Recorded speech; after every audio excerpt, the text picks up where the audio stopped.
જય શ્રી કૃષ્ણ. જય હો, મંગલમય હો. આજકાલ યુવાનો, મહિલાઓ ધર્મમાં ઇન્ટરેસ્ટ શા માટે નથી લેતા? કારણ કે વડીલો પાસે એમના સવાલોના જવાબો જ હોતા નથી. જેમ થોડા દિવસ પહેલાં મેં વાત કરી હતી એક યુવાનની, કે યુવાને પ્રશ્ન કર્યો હતો કે ભગવાન આપણામાં છે તો આપણને ખોટું કરતાં રોકતા કેમ નથી? એનો જવાબ મેં બધાને ગીતાના શ્લોક બોલીને આપ્યો હતો. બસ સાસુઓ, ચિંતા કરો કે મારી 4-4 કલાકની સેવા, પૂજા, ભોગ, આરતીનું શું થશે? મારા મનોરથોનું શું થશે? મેં ઘરમાં મંદિર બનાવ્યું છે, મેં ઘરમાં હવેલી બનાવી છે, 8 સમાના હું દર્શન કરાવું છું ને કરું છું. હું વૈષ્ણવોને ઘરે બોલાવું છું કે દર્શન કરવા આવજો, અને વૈષ્ણવો આવે પણ છે. સત્સંગ કરીએ છીએ. અમે મહાપ્રભુજીએ અવતરણ કરેલા 16 ગ્રંથોનું પણ પઠન કરીએ છીએ. પણ હવે જાત અટકી છે તો આ બધું મારું કોણ સંભાળશે? મેં સાંભળ્યું છે કે 70-75 વર્ષની સાસુઓ હવે શરીરથી અટકી છે. ચલાતું નથી, બોલાતું નથી, હાથ ધ્રુજે છે, હવે કાંઈ યાદ રહેતું નથી. એમને ત્યાં આવનારા દર્શન કરવાવાળા પણ એમની ઉંમરના જ, કેટલાકની તો એક્ઝિટ થઈ ગઈ છે, અને કેટલાક એક સરખા એવા જ થઈ ગયા છે કે ન ચાલી શકે કે ન આવી શકે. 4-4 કલાકની સેવા પૂજા થઈ શકતી નથી હવે. એ જવાબદારી લેવા 40-45 વર્ષની વહુઓ તૈયાર નથી. તેથી હવેલીઓમાં, મંદિરોમાં તમે જુઓ, લાલાજીને પધરાવી દીધા છે. હા, ઘરને હવેલી બનાવીને 8 સમાની સેવા, પૂજા, દર્શન હવે બંધ કરી દીધા છે. કેવો જમાનો આવ્યો છે જુઓ. મેં સાંભળ્યું છે કે હવેની સાસુઓ એ 70 પછીની, 60 પછીની અટકી છે, અને તેમણે આ બધી સેવા પૂજા બંધ કરી દીધી છે. જેમ મા બાપ વૃદ્ધાવસ્થામાં મૂકી આવે, વૃદ્ધતા એટલે વૃદ્ધાશ્રમમાં મૂકી આવે, તેમ લાલાજીના સ્વરૂપને બાળાશ્રમમાં પણ મૂકી આવે અને રાહતનો શ્વાસ લે. હા, મેં સાંભળ્યું છે.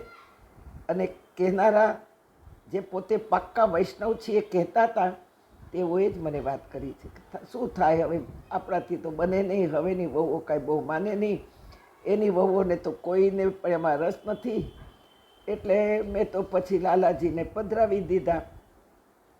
બાકી મનોરંજન માટે કોઈને ક્યાંય તકલીફ નથી. તેથી આને કહેવાય ચેષ્ટા, આને કહેવાય જિંદગીની મજાક, આને કહેવાય પ્રભુએ આપેલો આવો સરસ માનવ દેહની મશ્કરી. યાદ છે ને આપણી ગીતાનો શ્લોક? એ વિશે સમજી રહ્યા છે. યુક્તાહાર વિહારસ્ય યુક્ત ચેષ્ટસ્ય કર્મસુ. જેના કર્મમાં ચેષ્ટાઓ જ ભરી છે, મજાક ભરી છે, મશ્કરી ભરી છે, એ જાણવાની આપણે કોશિશ કરીએ છીએ.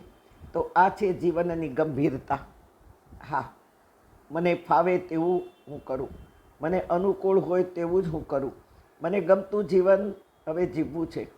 બહુ જીવી લીધું, પણ હવે જિંદગીના છેલ્લા વર્ષો ખૂબ માણી લેવું છે, ખૂબ જીવી લેવું છે.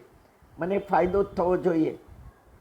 એ કદી શક્ય જ નથી મારા ભાઈ બહેનો, કદી શક્ય નથી કે આપણને ફાયદો થાય.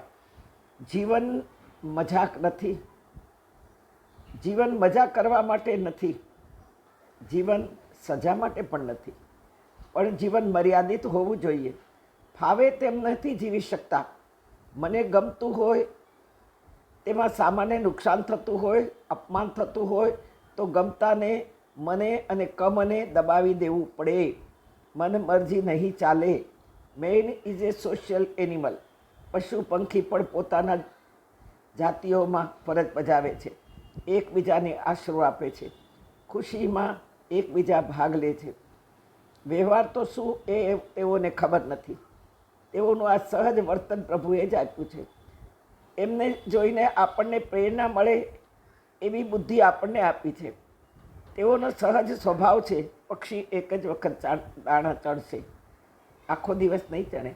જ્યારે માનવ 10-10 મિનિટે જે હાથમાં આવ્યું તે ઘંટીમાં ઓરો. શિયાળ કદી પોતાની જાતની સાથે લુચ્ચાઈ નહીં કરે.